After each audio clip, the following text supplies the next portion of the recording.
Law and order के मामले में तेजस्वी कोई कॉम्प्रोमाइज जो है नहीं करेगा, चाहे कोई अपना हो या पढ़ाया हो। अगर तेजस्वी की परछाई भी गलत करेगी तो उसको भी कड़ी से कड़ी सजा मिलेगी। 14 को रिजल्ट आएगा और 18 नवंबर को हम लोग जो है शपथ लेंगे। इस खरवास में जितने अपराधी हैं उन सबको तेजस्वी सलाखों के पीछे चुन चुन करके भेजने का काम करेगा। केंद्र मंत्री गृह मंत्री को कोई काम नहीं।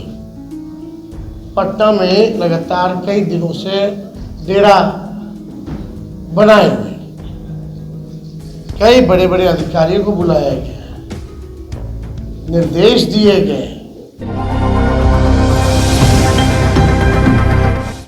देखिए, तेजस्वी यादव अपने पुराने नेताओं के साथ, अपनी बड़ी बहन के साथ बैठकर जो है दूसरे चरण के मतदान से पहले जो है वो बता रहे हैं, सब कुछ बता रहे हैं कि हमारी सरकार बनेगी जैसे ही वैसे क्या कुछ करने वाले हैं, बड़ी जो लोग हैं उन पर भी कार्रवाई होगी। देखिए क्या कुछ कह रहे थे तेजस्वी प्रसाद यादव, एक बार आप सुने। पहले चरण में जो है मतदान किया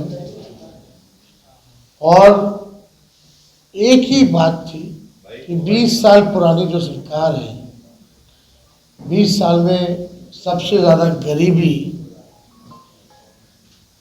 पलायन, बेरोजगारी, ना कारखाना, ना फैक्ट्री, ना उद्योग, ना धंधा, सबसे ज़्यादा पलायन, शिक्षा चिकित्सा चौपट प्रति व्यक्ति आय में सबसे पीछे बिहार।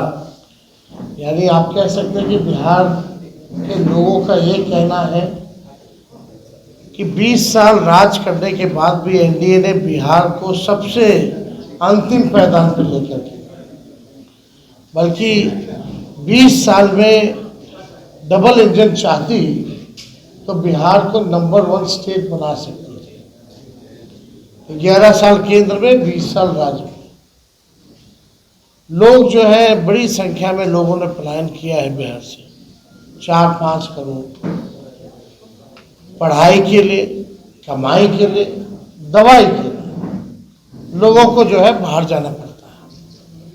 अब बिहार के लोगों को है कि आगे बढ़ना है।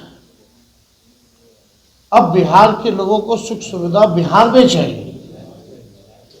कोई परिवार बिछड़े ना, केवल होली और छठ पे ना मिले, बल्कि जिंदगी भर जो है साथ रहे और बिहार में पढ़ाई, दवाई, कमाई की व्यवस्था हो, उद्योग धंधे, फैक्ट्री लगे, फूड प्रोसेसिंग यूनिट लगे। लोग अब ये चाहते हैं। इसलिए मेरा कहना है कि 171 जो हम लोगों ने रैलियां की पूरे बिहार में, एक सुर से एक आवाज़ आ रही थी कि इस बार बदलाव चाहते हैं, परिवर्तन चाहते हैं। और पहले चरण में भी लोगों ने इस आधार पे वोट किया। अब आपको हम बताना चाहेंगे कि बिहार के लोग जो है इस बार इतिहास रचने जा रहे हैं और इस बार नौकरी वाली सरकार लाने जा रहे हैं, कलम राज को लाने जा रहे हैं। अब बिहार केवल सुर्खियों में नहीं रहेगा, बल्कि अब बिहार सफलताओं में गिना जाएगा। बिहार जो है सबसे विकसित राज्य जो है वो बनेगा। 20 सालों में केवल सुर्खियों में रहता है, सफलताओं में कहीं आप देख लीजिए। इवन सदन में भी भाजपा के नेताओं से, एनडीए के नेताओं से, मुख्यमंत्री जी से, दो बेकार के जो उप मुख्यमंत्री हैं उनसे हमने पूछा कि एक काम बता दो जिसमें बिहार पूरे देश में नंबर 1 है। किसी के पास जवाब नहीं।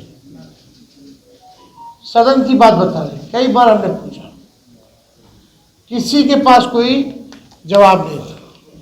लेकिन अब जो है 14 तारीख के बाद बिहार जो है सफलताओं में गिना जाएगा।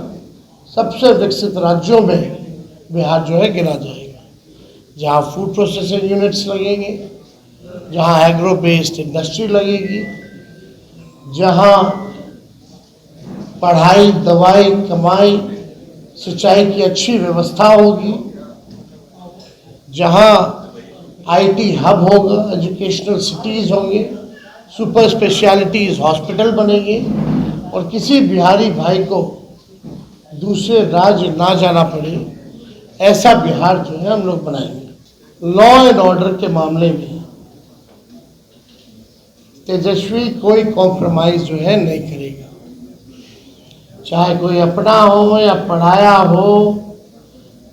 अगर तेजस्वी की परछाई भी गलत करेगी तो उसको भी कड़ी से कड़ी सजा मिलेगी। इस मामले में, लॉ एंड ऑर्डर के मामले में कोई कॉम्प्रोमाइज़ नहीं। आप सब लोग मेरे स्वभाव को जानते हैं, ऐसा कॉम्प्रोमाइज़ हम लोग जो है एकदम नहीं करेंगे।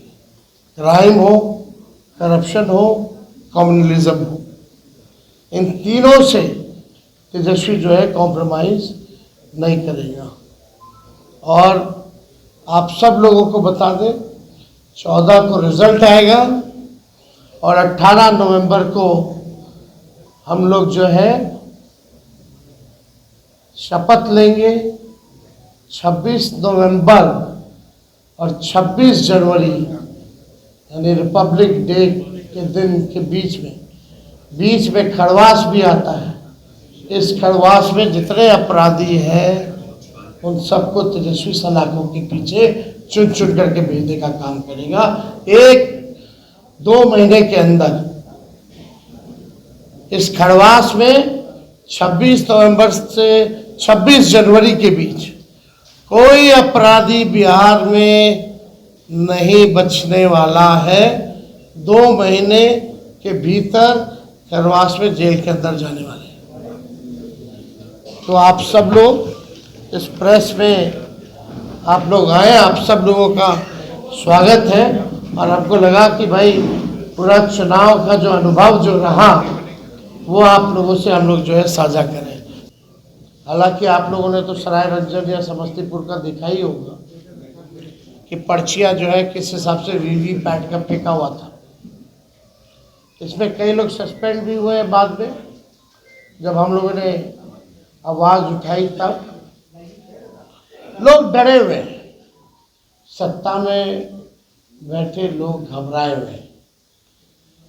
कल हमने एक वीडियो भी जारी किया था, आप लोगों ने देखा होगा कि भाई केंद्र मंत्री,